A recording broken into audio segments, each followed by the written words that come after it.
Muito importante a molécula de água. Primeiro, por ser a molécula mais abundante e responsável pela vida no planeta. Primeira coisa fundamental é que você conheça as 3 propriedades fundamentais. 1. A molécula de água é polar. Isso quer dizer que ela é dotada de carga elétrica. E isso acontece devido à posição dos seus átomos, que a gente repara nessa imagem. Segundo, a molécula de água tem uma forte coesão. As moléculas de água se mantêm coesas graças a uma força intermolecular, que era chamada de ponte de hidrogênio e hoje é conhecida como ligação de hidrogênio. E a terceira propriedade é que a água é a molécula de maior calor específico. Isso quer dizer que a molécula de água recebe grande quantidade de energia térmica e perde grande quantidade de energia térmica sem mudar de estado físico. Outra coisa que chama atenção para o vestibular é isto aqui. A molécula de água apresenta 3 grandes funções no organismo. A primeira é a regulação térmica. Como isso funciona? Através da sudorese. Quando o nosso corpo superaquece, nós suamos, liberando gotinha d'água na superfície da pele. Essa gotinha d'água rouba calor, rouba energia térmica do seu corpo, provocando refrigeração. A segunda propriedade é que ela é um solvente universal. Veja bem, se a molécula de água é polar, ela consegue quebrar, dissociar outras moléculas também polares. E isso facilita a terceira função, que é a ocorrência de reações. Por isso que nós dizemos que os órgãos que têm maior metabolismo obrigatoriamente apresentam maior volume de água. É o que acontece com os rins, com o cérebro, com os músculos. Outra coisa que chama atenção é que a quantidade de água varia em um indivíduo. E ela varia de acordo com 3 funções básicas, que são com a idade. Quanto mais velhos nós ficamos, menor o percentual de água nas células. Por exemplo, quando uma criança nasce, o percentual de água em cada célula chega a 70%.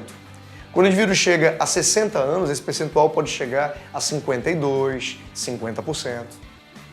Outro, varia também com a taxa metabólica, que eu tinha me referido anteriormente. Quanto mais intenso o metabolismo de um órgão ou de uma célula, mais água é necessária no seu interior, ok? E o terceiro é com a espécie. Dependendo da espécie que você está considerando, o percentual de água pode ser maior ou menor. Por exemplo, você pega um ser humano adulto, o percentual de água no corpo é 65% em média.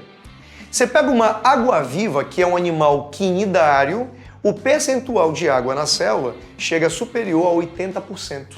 Fiquem ligados em sais minerais.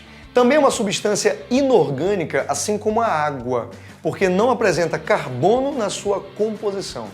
Sempre que você for classificar os sais minerais, é interessante dividi-los quanto a como eles são encontrados no nosso organismo. E isso pode acontecer de 3 maneiras. 1. Ele pode ser encontrado cristalizado. É quando os sais estão fixos ao esqueleto. É o exemplo do cálcio. O cálcio pode estar cristalizado, preso ao esqueleto, formando carbonato de cálcio, por exemplo. Segundo, quando ele está dissolvido em água. Nesse momento, os sais minerais ficam na sua forma iônica. E o terceiro é quando ele está associado a moléculas orgânicas.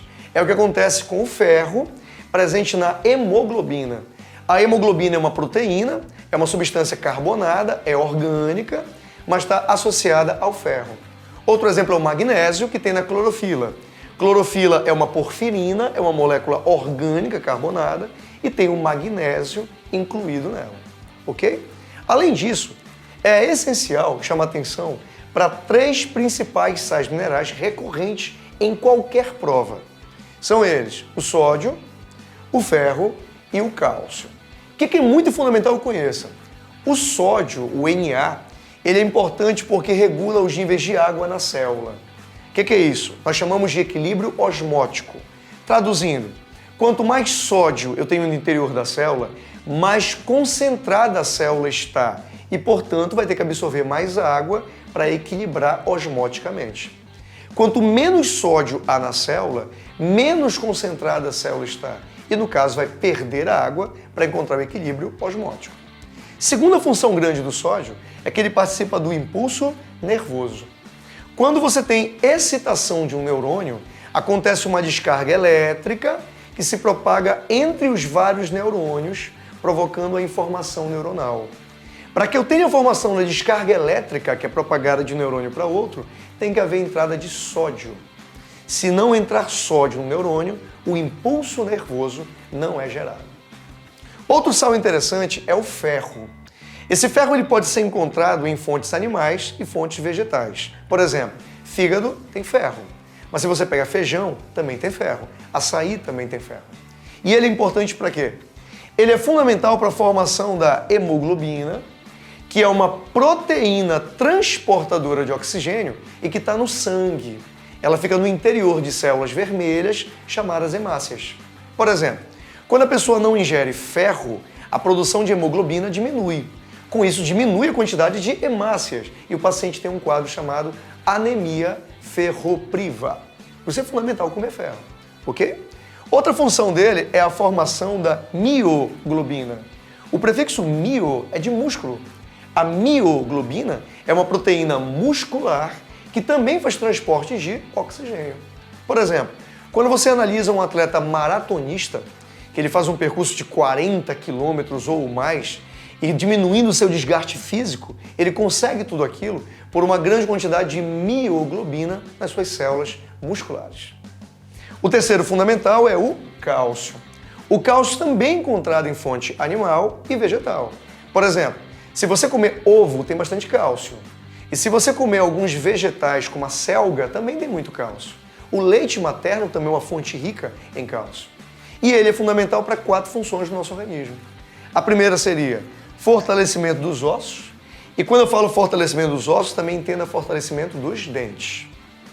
O segundo seria coagulação do sangue. Quando a gente recebe um corte, é preciso estancar o sangramento. É preciso ter uma coagulação sanguínea. Isso não vai acontecer se não tiver cálcio na quantidade adequada. A terceira é a sinapse nervosa. Quando dois neurônios vão se comunicar, acontece a liberação de uma substância chamada neurotransmissores.